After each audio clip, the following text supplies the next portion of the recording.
Next branch आ जाती है anatomy. अब एनाटमी को समझने के लिए एक छोटी सी एग्जांपल है कि आप सब ने बचपन में अपने किसी न किसी खिलौने का ऑपरेशन तो ज़रूर किया होगा, इसलिए कि इसके अंदर क्या है, अगर उससे आवाज़ आ रही है, वो डिफरेंट म्यूज़िक्स प्रोड्यूस कर रहा है, तो वो म्यूज़िक कहाँ से निकल रहा है। उसमें डिफरेंट लाइट्स जल रही हैं जो कि बच्चों को बहुत अट्रैक्ट करती हैं।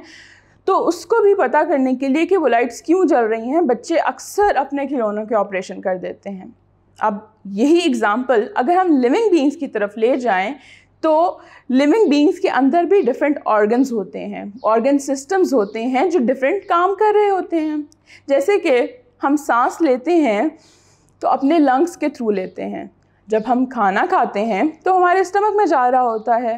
अब इन्हीं इंटरनल ऑर्गन्स के स्ट्रक्चर की स्टडी को हम कहते हैं एनाटमी।